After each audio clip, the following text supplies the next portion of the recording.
আসসালামু আলাইকুম। আশা করি আপনারা ভালো আছেন। জাতিসংঘের মানবাধিকার কমিশনের অফিস শুরু হয়ে গেছে অলরেডি। তারা চালু করছে। বাংলাদেশে একটা প্রোগ্রাম দিয়ে চালু করছে, আপনারা জানেন। সেখানে প্রধান উপদেষ্টা ছিলেন এবং অন্যান্য রাজনৈতিক দলের মেইন মূল কর্তারা ছিলেন। তো জাতিসংঘের মানবাধিকার অফিসের যে জন্য আমরা বিরোধিতা করতেছিলাম, এখনও করি এবং ভবিষ্যতেও করব। তো সেক্ষেত্রে যদি জাতিসংঘের মানবাধিকার কমিশন ওইভাবে আগাবে, আমরা জানি তাদের যেই প্রসপেক্টাস আছে, যে ফ্যাক্ট শিট আছে, সেখানে তারা যেভাবে বয়ান করছে তারা ওইভাবেই আগাবে, এর ব্যত্যয় ঘটবে না। তো এইভাবে গেলে মানে তারা যদি এইভাবে আগায়, কমিউনিটির কারা পোস্ট ভিকটিম হবে, অর্থাৎ তাদের যে এলজিবিটি অ্যাক্টিভিজমের কারণে কারা ভিকটিম হবে বা কারা ভিকটিম হতে যাচ্ছে, এটা নিয়ে একটু আলোচনা করা দরকার। কারণ আমার কাছে মনে হয় যে যদি ঠেকাইতেই না পারি, আলটিমেটলি যদি আসে, তাহলে আমাদের কী করা দরকার, কী করণীয়, এই জিনিসটা নিয়ে প্রথমেই একটু আলোচনা করা দরকার। আমার যেটা মনে হয়, এবং এতে অন্যরা একটু রাগ হইতে পারে বা অন্যের কাছে মনে হইতে পারে যে আমি সাম কাইন্ড অফ রুড ভাষায় কথা বলতেছি বা রুড কথা বলতেছি, কিন্তু আমার কমিউনিটির বা আমার কমের বেনিফিটটা আমার কাছে আগে এর জন্য আমি এটা নিয়ে কথা বলবো। এটার ওস্ট ভিকটিম হতে যাচ্ছে, অর্থাৎ জাতিসংঘের মানবাধিকার কমিশন যদি এলজিবিটি অ্যাক্টিভিজম করে, ওস্ট ভিকটিম হতে যাচ্ছে হলো আমাদের স্কুল কলেজের ছেলেরা বা আমাদের সন্তানেরা, বা আমি যে ব্যাকগ্রাউন্ড থেকে আসছি আমরা। Yes, definitely we are. এবং আমরা অলরেডি ভিকটিম। আমাদেরকে অনেক গার্বেজ আইডিওলজি পড়ানো হয়েছে, এবং সেই আইডিওলজি আমাদের কিছু আমাদের বন্ধুবান্ধব তারাই তো ইম্পোজ করতেছে কোনো জায়গায় না কোনো জায়গায়। আমরা জাস্ট বাই চান্স লাকিলি আল্লাহ তালা আমাদেরকে বের করে আনছে। আপনি দেখেন তো ওই গার্বেজের প্রভাবটা কীরকম ছিল। জাস্ট 80-90 দশকের সরকারি চাকরিজীবীদের যদি আপনারা দেখতেন, আমি 90s-এর, তো আমি ওই সময় যে সরকারি চাকরিজীবীদের দেখছি তাদের জব ধরেন 80 দশকেই শুরু হয়েছে। আমি কাউকে দেখি নাই যে তারা দাড়ি গ্রো আপ করছে বা একটা প্র্যাকটিসিং দিন ইসলাম মানে প্র্যাকটিস করছে, আমি দেখি নাই। কর্পোরেট লাইফে কোনো এরকম প্র্যাকটিসিং মানুষ ছিল না। হ্যাঁ, 5 ওয়াক্ত নামাজ পড়ছে, বাট দাড়ি টুপি এগুলো না, এগুলো তারা করে নাই। পুরোপুরি একটা সেকুলার কমিউনিটি আমাদের এই মধ্যবিত্ত সোসাইটিতে গড়ে ওঠে পুরোপুরি, যারা লাইফ স্টাইলের দিকে পরিপূর্ণভাবে সেকুলার। এবং একটা সময় যেটা হয়, লাস্টে আমরা যখন আমাদের মধ্যে বিভিন্নভাবে দিনের বুঝ আসে, তখন আমরা যখন দাড়ি টুপি বা আমরা এই দাড়ি টুপি পায়জামা পাঞ্জাবি বা জুব্বা এগুলো আঁকড়ায় ধরতে চাই, আমাদেরকে কিন্তু সাম কাইন্ড অফ যুদ্ধ করতেছে পরিবারের সাথে, কারো না কোনো স্কেলে যুদ্ধ করতেছে। সবচেয়ে ওস্ট ভিকটিম হইতেছিল আমাদের বোনেরা। তারা পর্দা রাখতে গিয়ে যে পরিমাণ ভিকটিমের শিকার হয়েছে, এটা মানে আনবিলিভেবল। এবং এইটা নিয়ে কথা বলতে গেলে জাস্ট আলাদা একটা চ্যাপ্টার করা লাগবে, যে তারা জাস্ট পর্দা করার কারণে তার ফ্যামিলি, আত্মীয় স্বজন এবং তার আপন বোন বা তার খালাতো চাচাতো মামাতো বোনদের কাছে কী পরিমাণ ওস্ট ভিকটিমাইজ হয়েছে, এটা মানে বলার বাইরে। বোনরা বলে না, আসলে বোনরা তাদের কষ্ট বেশিরভাগ সময় বলে না, তারা লুকায় রাখে। আমরা আমাদের অনেক কষ্ট বলি, কিন্তু তাদের যে কষ্ট, ওই কষ্টটা যদি তারা বয়ান করে, সেই তুলনায় আমাদের দাড়ি টুপি রাখা এটা কোনো কষ্টের কিছুই না আসলে, জেনুইনলি। তো এই কষ্ট একটা মুসলিম ফ্যামিলিতে তো এই কষ্ট করার কথা ছিল না। একটা মুসলিম ফ্যামিলি, সেই ফ্যামিলিতে একটা মেয়ের পর্দা করতে কেন কষ্ট হবে? একটা মুসলিম ফ্যামিলি, সেই ফ্যামিলির একটা ছেলের দাড়ি রাখতে কেন কষ্ট হবে? কারণ ওই ফ্যামিলিগুলো এমনভাবে সেকুলারাইজড করা হয়েছে, শিক্ষার মাধ্যমে, বিদ্যার মাধ্যমে, সোসাইটির মাধ্যমে, সেখানে দাড়ি রাখা মানে এটা খুব একটা কঠিন কাজ হয়ে দাঁড়াচ্ছিল। এবং আমাদের সোসাইটি এখনও কিন্তু ভালো হয় নাই, আমাদের বিয়ে শাদী সব সেকুলার সিস্টেমে চলতেছে। তো ওস্ট ভিকটিম কেন আমরা হব? ওস্ট ভিকটিম এই কারণেই হব যে মানবাধিকার কমিশন স্বাভাবিকভাবে এটাকে চাবে নর্মালাইজ করতে, এবং এটা তাদের মানবাধিকারের মধ্যে আছে। আমি গতকালকে একটা লেখা লিখছি, আমার টাইমলাইনে গেলে পাবেন স্ট্যাটাসটা, যে তারা কেন মানবাধিকার কমিশনের অন্তর্ভুক্ত মনে করে এলজিবিটি নিয়ে, SOGI সংক্রান্ত কাজ। ঠিক আছে? তো স্বাভাবিকভাবে তারা যখন এটা স্বাভাবিক করতে চাবে, তো তারা এটা কীভাবে করবে? অ্যাজ ইউজুয়াল তারা এটা পাঠ্যপুস্তকের মধ্যে নিয়ে আসবে। পাঠ্যপুস্তকের মধ্যে যদি নিয়ে আসে, তো এটার ওস্ট ভিকটিম কে হবে বলেন? আমার সন্তানেরা হবে। আমার সন্তানদেরকে এই আইডিওলজি দিয়ে ব্রেন ওয়াশ করার চেষ্টা করা হবে। এখন মানে আমরা ওস্ট ভিকটিম হব, এই কারণে আমরা এটা নিয়ে সিরিয়াস।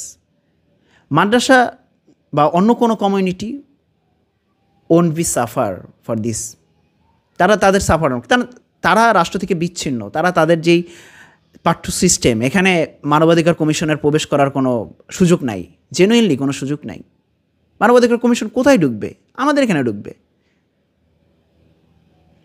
তো আমরা হইতে যাচ্ছি হলো ওস্ট ভিকটিম। আমরা এই জন্যই সিরিয়াস, মেনলি আমরা আমাদের ভবিষ্যতের দিকে তাকে আমরা সিরিয়াস হব না কেন?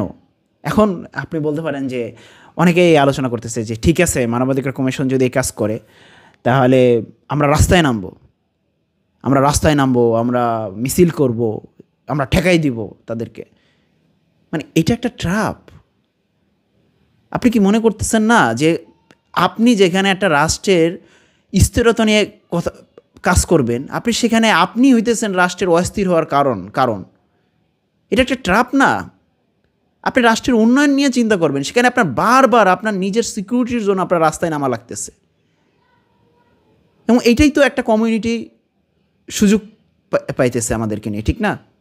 সুযোগ খুঁজতেছে যে তারা কি চাইতেছে, যে আমরা রাষ্ট্রের কোনো প্রোগ্রেসিভ কাজে আমরা অংশগ্রহণ করতেছি না, আমরা খালি বাইতুল মোকাররমে যাইতেছি, যাই আমরা চিল্লাইতেছি। এবং দেখবেন আপনি জাস্ট এটা অনেক আগে থেকে চলে আসতেছে যে আমাদের যে ছবিগুলা সেকুলার সাংবাদিকরা তুলে, ওরা খুব ক্লোজ একটা শট দেয়, একেবারে লো অ্যাঙ্গেল থেকে একটা শট দেয়, যে শটে মানে আমরা ভয়ানক এই কাজটাই তারা করে আসতেছে। এটা জাস্ট আপনার সেই কলোনি আমল থেকে চলে আসতেছে, যে তারা কখনো ওটা নেটিভদের ছবি তুলবে, ওস্ট ছবিটা তুলতো, দেখো আমি কাদের সাথে কাজ করতেছি, আমি কোন পশু লোকদের সাথে কাজ করতেছি, দেখো তোমরা, ঠিক আছে?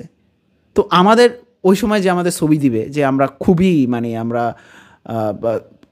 কাউন্টার অ্যাটিটিউডে আমরা থাকি সব সময়, আমাদের সাথে কথা বলা যায় না, আমরা এমন দেখবেন আমাদের অনেক সিম্পল ছবি কিন্তু ইউজ করতে পারে। আমাদের তারা সাদা সফেদ পায়জামা পাঞ্জাবি পরে, তাদের একটা ছবি দিতে পারে কিন্তু সাইডে, সেটা দেয় না।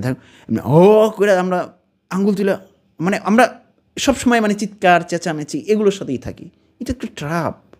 এটা আমরা কেন বুঝতেছি না যে আমাদেরকে বারবার রাস্তায় নামানো হইতেছে, আমাদেরকে উগ্র প্রমাণ করার জন্য এটা করা হইতেছে। সেই সুযোগটা আমি কেন দিলাম আমি সেই সুযোগটা? আমার তো এই সুযোগ নেওয়ার দরকার ছিল না। আমরা প্রথমেই ক্লোজ করে দিলাম, প্রথমেই আমরা শিওর হয়ে যেতাম যে না, মানবাধিকার কমিশন অফিস আমার দরকার নাই। প্রথমেই কেস ক্লোজ, খতম। এখন মানবাধিকার কমিশন পুশ করবে আর আমরা চিল্লায় উঠব, সেটা আবার আমাদেরকে দেখানো হবে যে আমরা খুব রাষ্ট্রের মৌলবাদী অংশ শুধুমাত্র এটার বিরুদ্ধে নামছে, এবং আবারও সেই ব্যাখ্যা আসবে, ওইখান থেকে 10 ব্যাখ্যা আসবে যে না, মানবাধিকার কমিশন এর ধারে এটা বুঝায় নাই, তারা এই ধারে ওইটা বুঝাইছে, আর এই সবার অধিকারী থাকা দরকার। আবার এইটা নিয়ে আমরা আবার চিল্লাবো, আমরা আবার কথা বলবো। আমাদেরকে আলটিমেটলি আমরা উগ্র সাব্যস্ত হব। আমাদের রাষ্ট্রের আসলে আমাদেরকে কোনো প্রয়োজন নাই রাষ্ট্রের কাছে। তো এইটা হলো একটা বিশাল একটা ট্র্যাপে আমরা পড়ে গেছি। তো আমরা যেই একটু এগোচ্ছিলাম, তো এটা আবার সেই আমাদেরকে পিছনে নিয়ে যাওয়ার একটা ষড়যন্ত্র। আমরা অলরেডি আমি প্রথমেই বলছি, আমরা অলরেডি অনেক গার্বেজ পড়ে ফেলছি আমাদের সমাজবিজ্ঞানের মাধ্যমে, আমরা বাংলা বইয়ের মাধ্যমে, গল্পের মাধ্যমে। যে গল্পগুলো চুজ করা হইতো, এই সমস্ত একটা গল্প নিউট্রাল ছিল না, এবং কোনো গল্প নিউট্রাল হয় না। আমাদেরকে কমিউনিজম শেখানো হয়েছে পদ্মা নদীর মাঝি দিয়ে, একটা ধর্মবিহীন একটা সমাজের দীক্ষা দেওয়া হয়েছে আমাদেরকে। এটা আমরা বুঝি নাই। প্রত্যেকটা গল্প কিছু না কিছু ন্যারেটিভ বহন করে। আমাদের এগুলোর সাথে ফাইট দিয়ে আমাদেরকে এই পজিশনে আমাদের আসতে হয়েছে। রাষ্ট্র চায় নাই যে আজকে আমি ধর্মের পক্ষে এই ব্যাপারে কথা বলবো, এটা চায় নাই, রাষ্ট্রের প্ল্যানে ছিল না। আমি নন প্ল্যান্ড, আল্লাহ তাআলা আমাকে তৈরি করছে। এখানে আর কোনো কৃতিত্ব নাই। রাষ্ট্র পড়ালেখা করে তো আমি আর এই কথা বলতে পারতাম না। তো ঝুঁকিটা যদি আমরা এখনও বিবেচনায় না আনি, এটা বিশাল একটা ব্যাপার। আর আদার সাইডের অনেক ঝুঁকি তো আছেই, আদার্স ডান বাম অনেক সেকশন তো আছেই, এবং রাষ্ট্রের যেই আপনার সার্বভৌমত্ব এটাও হুমকির মধ্যে সম্মুখীন পড়বে ডেফিনেটলি। ওই ইস্যু নিয়ে কথা বলে তো আরও সময় দিতে হবে। আমি জাস্ট সরাসরি জাতিসংঘের মানবাধিকার কমিশনের সরাসরি কাজের দ্বারা আমরা যেভাবে ভিক্টিম হব। এবং এই ক্ষেত্রে এটা একটা শিক্ষা। এই ক্ষেত্রে আমাদের যে পজিশনগুলো, অর্থাৎ যেখানে আমরা ভিকটিম হতে যাব বা এটা যদি সফল না হয়, যে ভিকটিম, এখানে আসলে এই সময় আন্দোলনের নেতৃত্বে আমাদের থাকা উচিত। এটা আমি জেনুইন টক করতেছি, এটা আমি আর কারো কথা বলতেছি না, ঠিক আছে? এইগুলো তো মানে এগুলো একটা শিক্ষা আসলে। জেনুইন টক মানে আমাদের এগুলোতে নেতৃত্ব থাকা উচিত। এখানে এই নেতৃত্ব অন্য কারো দেওয়া উচিত না। যেখানে সম্ভাবনা থাকে যে আমরা ভিকটিম হব, আমরা সাফার করব, সেখানে আমাদের নেতৃত্ব থাকা উচিত এখানে।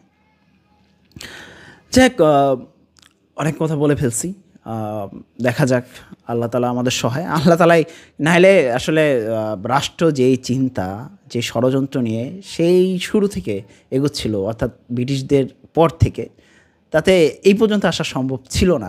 আমরা পুরোপুরি রাষ্ট্রের প্ল্যানের বাইরে। তো আল্লাহ তালা, তারাও প্ল্যান করে, আল্লাহ তালাও প্ল্যান করে, ঠিক আছে?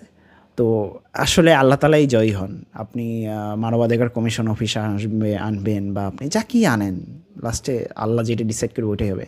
কিন্তু আমরা এই ব্যাপারে হটবো না। আমরা মানবাধিকার কমিশনের ব্যাপারে আমরা স্ট্রং ছিলাম, যে এটার বিরোধিতা করছি, সামনে করব, এখনও করতেছি, ভবিষ্যতেও করব, ঠিক আছে? মানবাধিকার কমিশনকে ফ্রি অ্যাক্সেস দেওয়া যাবে না। আমরা ফ্রি অ্যাক্সেস কখনোই দিব না, তাকে কোনোভাবেই দিব না। এবং আপনি জাস্ট দেখবেন যে মানবাধিকার কমিশনের সাথে কারা শুধুমাত্র বসে তাদের অ্যাসেম্বলিগুলোতে অংশগ্রহণ করে, খালি দেখবেন ওখানে বামদের এত অভয়ারণ্য দেখবেন আপনি, চিন্তার বাহিরে। কোনো ডান দেখবেন না আপনি। আমি চ্যালেঞ্জ দিয়ে বলতে পারি, এগুলো অতীতে এগুলো হয়ে আসছে সারা বিশ্বে, পৃথিবীতে এগুলো হয়ে আসতেছে। যাক, আল্লাহ তালা হেফাজত করেনেওয়ালা। আমরা চাই না আমরা ওস্ট ভিকটিম হব। আল্লাহ রক্ষা করেনেওয়ালা। ধন্যবাদ। আসসালামু আলাইকুম রহমতুল্লাহ।